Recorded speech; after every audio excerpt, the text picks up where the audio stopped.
Okay, that's a going with the flow interview. I'm recording. Just do what you want. Have fun. Do what you want. I want to take your clothes off. Can I do that? Can you? Well, this is going to be really difficult for me. I feel like I'm going to have to do like this all the time, but it's fine. Well, first of all, you are from two different cities. Both cities are pretty gay, and they have their own LGBTQ culture. And I guess you both visited each other's cities. So I'm wondering, what are the major differences and maybe similarities between Berlin and New York, LGBTQ-wise? Well, I think Berlin at the moment is what New York was now in the 90s. So Berlin is living a big freedom now in every sense and in every club and in every corner.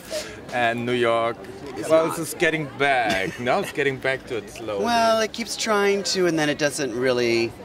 Yeah, Berlin definitely is what people think New York is, but New York is not right now.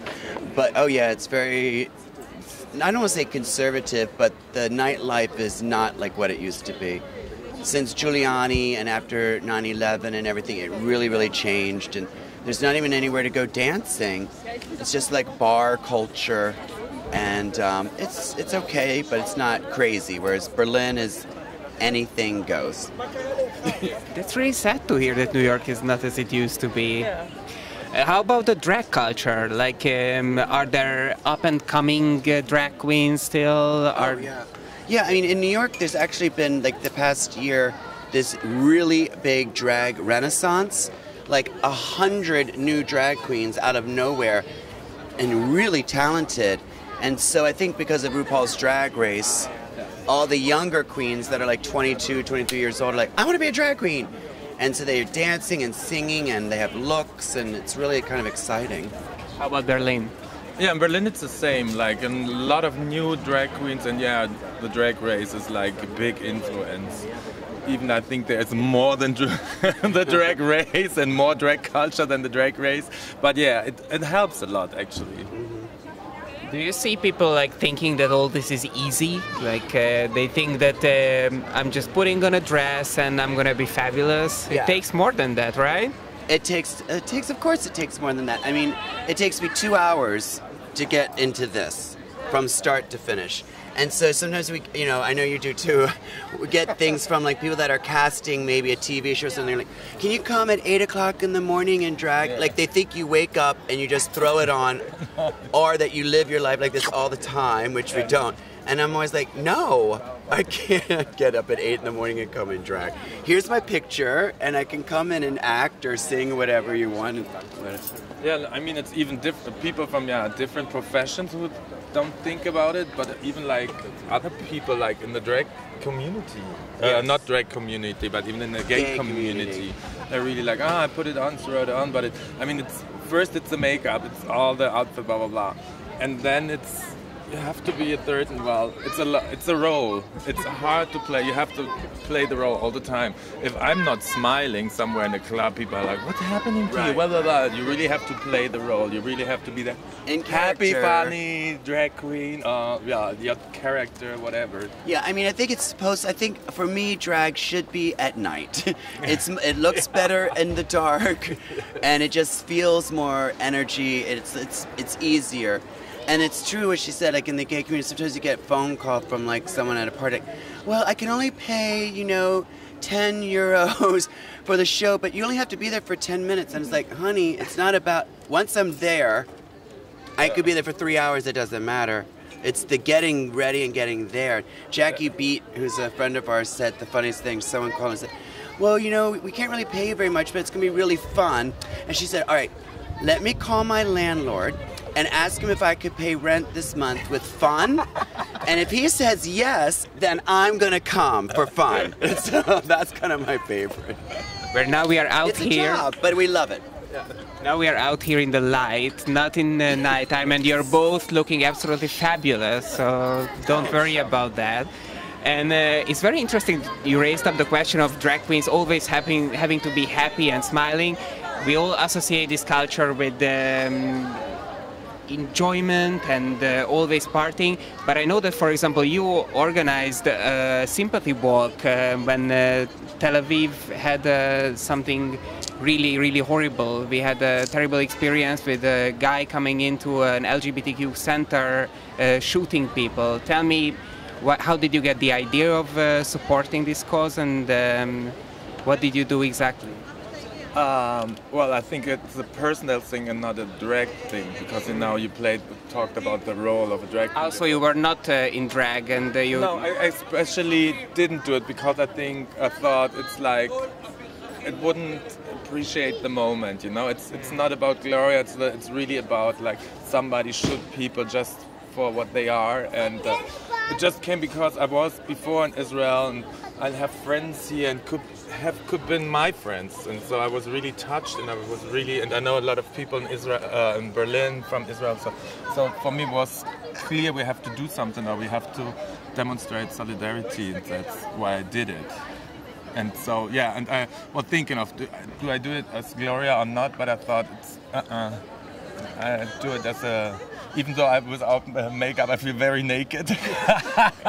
But I thought, no, it's not the right moment to be in drag. But you still had the mustache. No, it was way before.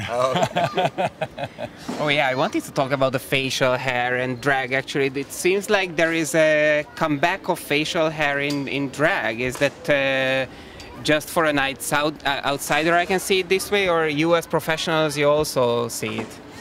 Well, I don't see it. No, actually, I saw it first time in Israel here. Well, first time, but I saw it, people was like just a mustache and doing drag, and I loved it. And then when I had a week off, so I let it grow a little bit and put more mascara to make it look bigger.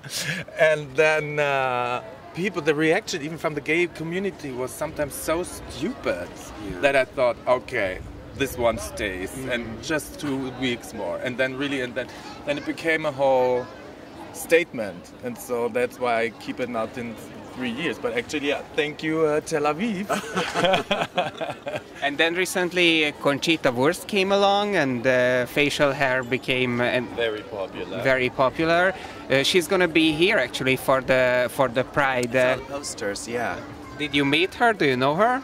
Yeah, I worked with her in Vienna maybe 2 years before the Eurovision contest that she won, so maybe 3 years ago. No, and we never met, but we know each other. And she posted like 2 years ago, like a picture of me, her, Lady Gaga, and somebody from the RuPaul's Drag Race was like sisters in a big heart. So I have to meet her here in Tel Aviv. I will. She's very nice. Yeah. Very nice. Do you think her being really out there and being sort of a pop cultural icon, did it make it easier, more acceptable for drags? I'm sure, because I'm really can't. I don't have words for what I appreciate her.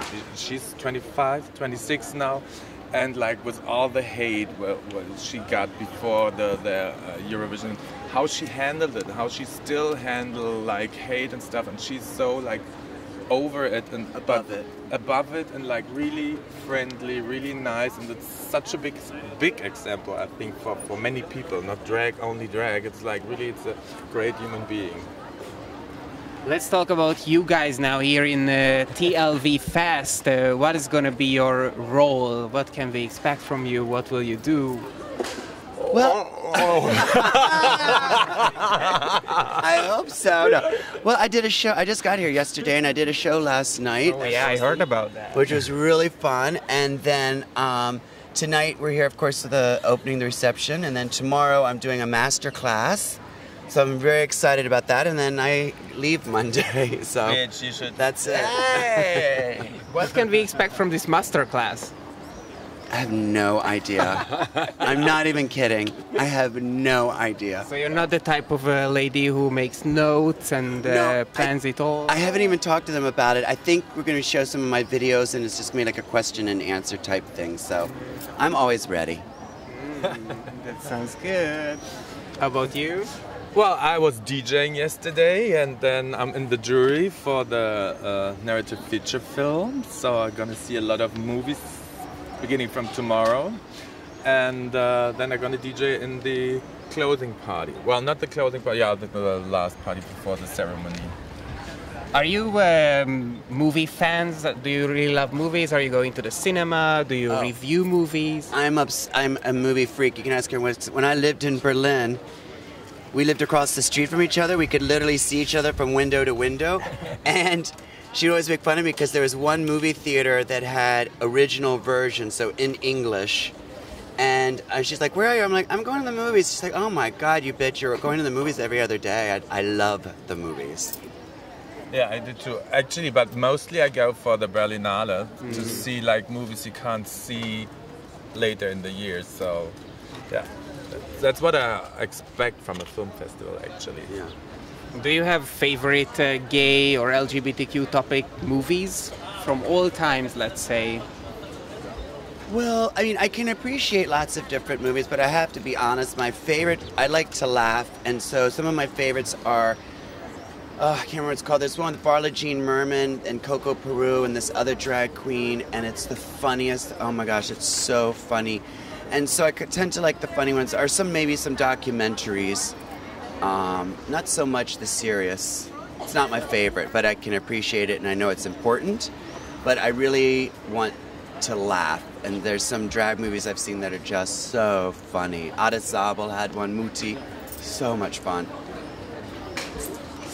Well, I can't think of one either now, but I think it's just about, there are two things in the world. It's like music and movies who can connect people over borders, over everything. And so I'm really excited. And oh God, I know a short film, it's Trevor, I really love. Yeah. This was a great one. And now, honey, we had a party yesterday, don't make me think now. Okay, I'm sorry. So as a final question, what do you think about the men of Tel Aviv? How are the Israeli guys? Very easy to look at. Very easy to look at. I haven't tried any yet, but oh my goodness, every time I'm like turning my head like this, like, oh my God. Because I like that facial, I like that kind of rough Mediterranean look. Honey, I'm the 6th time here, so don't ask me why I'm coming. You're an expert of Israeli men, right? Well, expert, but oh my God, I adore him. And the size. Thank you so much. Thank you. Great. Thank you, honey. Perfect. Thanks a lot.